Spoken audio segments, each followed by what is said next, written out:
Hey gamers, Maniac here with Tales from IT, and I wanted to start this particular story off with a bang because who knows what's gonna come of it. First off, this is part of the story. Yes, you can see it right here, and you'll be seeing it just a little bit longer. Take a good look, because this is what IT has gotten me, or this is what my IT skills have gotten me for at least a bit.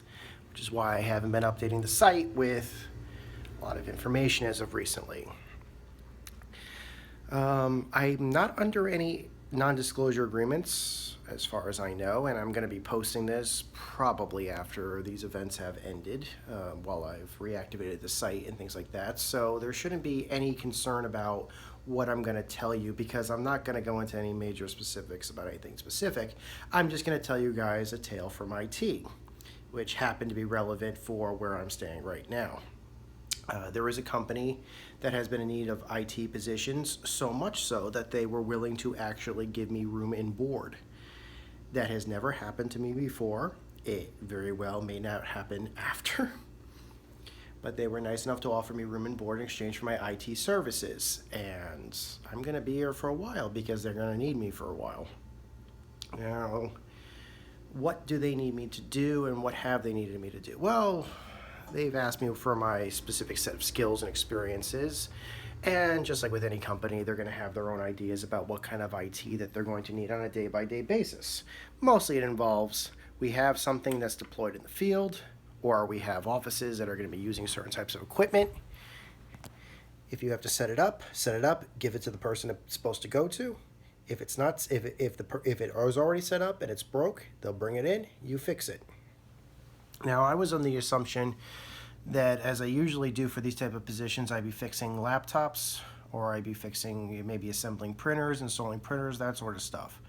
Well, it turns out that I've kind of fallen into a position where I've basically become the iPhone guy. This company specifically and exclusively uses iPhones for their software. That is not a joke. That's not an exaggeration. They are all the phones that they have, all the company phones that they use, are entirely iPhone and use the iPhone operating system. They don't use any Androids.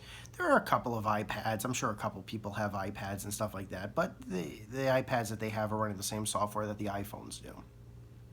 They don't usually like to have the iPads out there because, let's face it, they are more expensive and they can break just as often. So it's easier for them to just give out the most recent version of an iPhone than it is for them to bring out iPads and things like that. And it's understandable.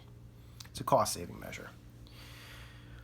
All the phones that they have are low-jacked, which means that when they get the phones, whether it be from the retailer or from the manufacturer, they are pre-programmed with specific software so that it makes them easily able to set up whatever profile that they need to set up for whatever user they're specifically giving the phone to.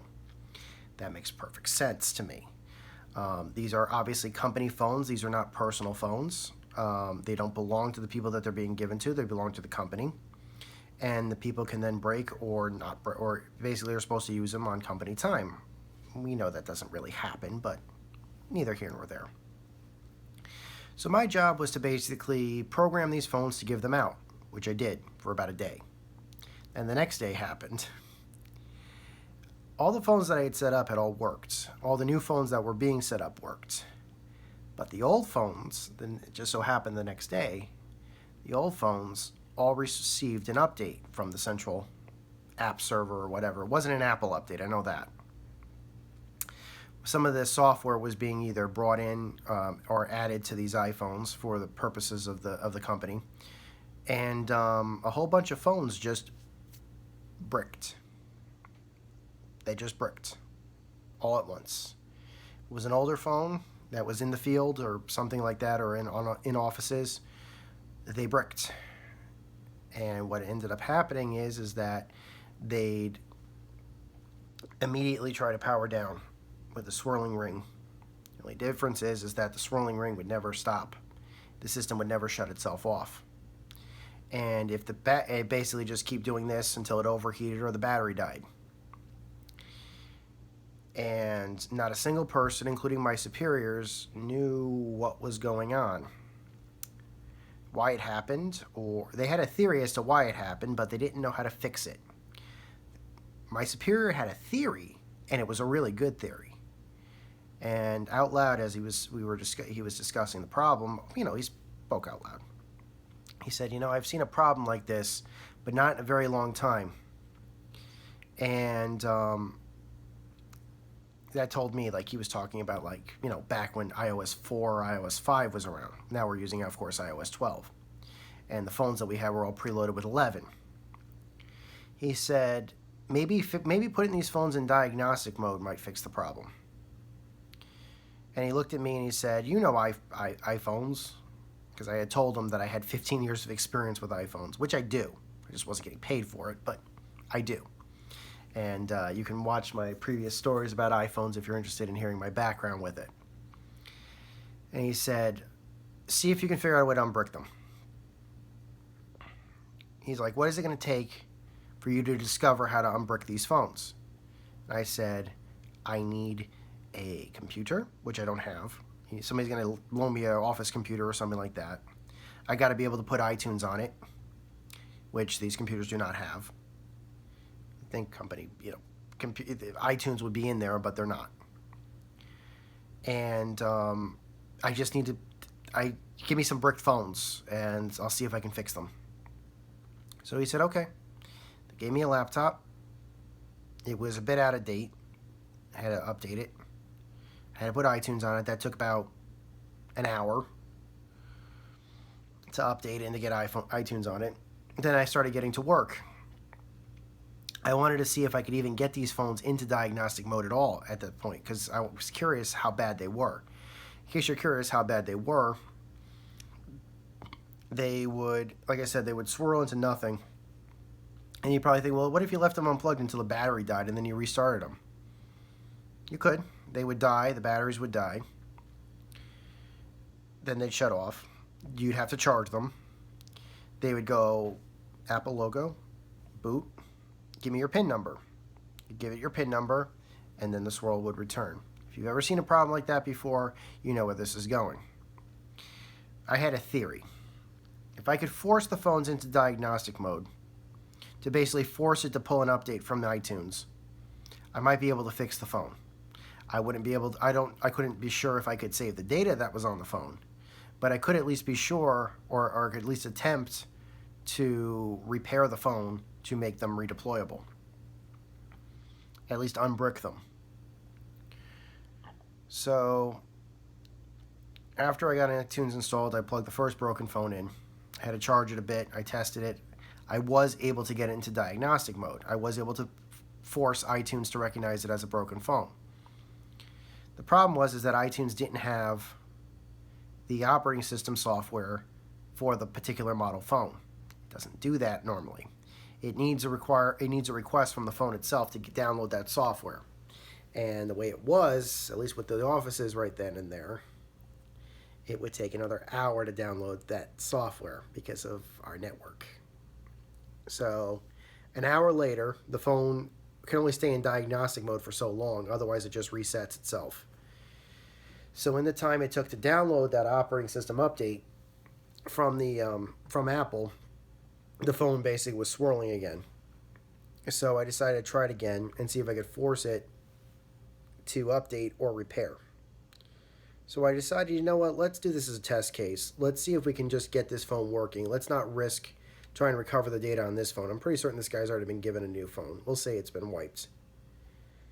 I chose to wipe the phone and basically see if I could rebuild the operating system from using iTunes.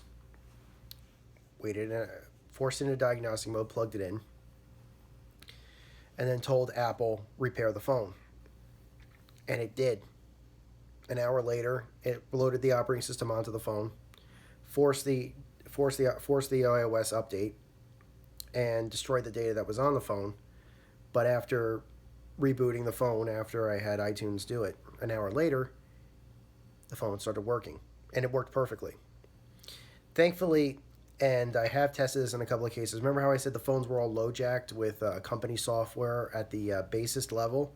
That software was still in there, thank goodness, because the phones were without that software, the phones were not as useful as we needed that software on there. So I actually was really worried about that because I had been wiping these phones. And like since like day one I started working there, they had told me, "Can you wipe these phones and can you install the new stuff on there?" And I was really worried that in the process of me wiping the phones, it would get rid of that LoJack software that they had put on there, the Office software, the suite that they had put on. And my boss assured me, no, no, no, no, we have those on this. I think it was either tied to the serial number of the phone or it was tied to the SIM card or was tied to the number. I don't know exactly what it was tied into, but he told me there is no way that software is going anywhere. You could wipe it a million times and that software will still be on there. And I was grateful for that because I was worried that I was going to screw up the phone and get rid of that, and then the phone would have to be recycled or reprogrammed on the corporate level, which would have been irritating. But he assured me that wasn't the case, and in my experiences, no, once the phones are LoJack by a corporate level, you could try to wipe it even through iTunes all you want, and nothing's going to happen. That software will still be on there, so keep that in mind. Then I decided an hour later, after I finished, determining that, yes, I can get these phones unbricked. By the way, as far as I know, I was the only person at the office that figured out how to do that. I'm not 100% certain, but I was working in the main offices, and I told everybody, I think I figured out a way to fix these phones. And I did have the phones working to prove it. So they told me, at least attempt to see if you can recover the data on a phone. We know that you can unbrick it. Can you see if you can recover somebody's data? There might be something important that somebody would want to keep. I agreed. I said, give me an hour and I'll try to figure it out. Plugged in another phone that was bricked. This one had data on it. And then I tried to do an update. I basically tried to I used iTunes to force a iOS 12 update. And it took an hour and a half. It took about a half hour longer to do that because it still took an hour to force the update to go in through iTunes. It still took that amount of time. But after that happened, it added an extra step where the phone basically attempted to recover the data that was inside of it once it had the OS update. I didn't know the phone could do that without a backup on the phone. Because here's the thing. I wasn't telling the phones to trust the computer, and I wasn't telling the computers to trust the phones. When it's in diagnostic mode, it is forced to recognize the computer. But unless the phone's been locked by your SIM or whatever it is. So I took the phones apart. And basically, I took the software apart bit by bit using iTunes, and I replaced it with the new operating system. And I told it to update the operating system and try to recover the data. I had to create a new PIN number for the phone. I was surprised about that. I think the phones already had PINs, but I had to create a new PIN number for the phone, in order for it to go into diagnostic mode or repair mode. And once it did that, about 30 minutes later, it came back, it booted, and it said data recovered. Phone started working again. So it took a bit longer to recover the data, but I knew I had a procedure for data recovery. Now, by that point, most everybody had already gotten their phones replaced with new ones.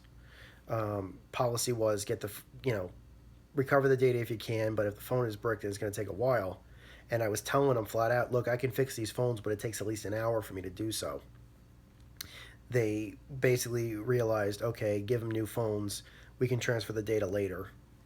It's worth more while to just give them a new phone now, recover the data, and then transfer the data over if we can get the old phone working. I agreed with that policy. I thought that was a decent policy. And that's what I've been doing as IT. They're now calling me the iPhone guy. So everybody has a problem with the iPhone, including at this point, the bricking has kind of stopped. That is not really that much of an issue anymore. I think there was one other request I had from one of my superiors. They had a corporate level iPad that somebody had returned, and of course they left a PIN number on it that nobody knew, and they couldn't get into it, and they couldn't wipe it, so I was able to wipe it for them, and they were very grateful about that. They basically redeployed it wherever it needed to go. I said, I will fix this for you guys. You're telling me you're certain you own this? And they're like, yes, this is ours. Guy used it. He left a PIN number on it. He was absent-minded. He didn't wipe it. I'm like, okay, I'll wipe it for you. And I did. And they were very, very happy about that too. So, yeah, you never know where IT can take you. And in this case, it's taking me somewhere very interesting. Till next time, guys, my name is Maniac with GameAccess.net. Take care. Over and out.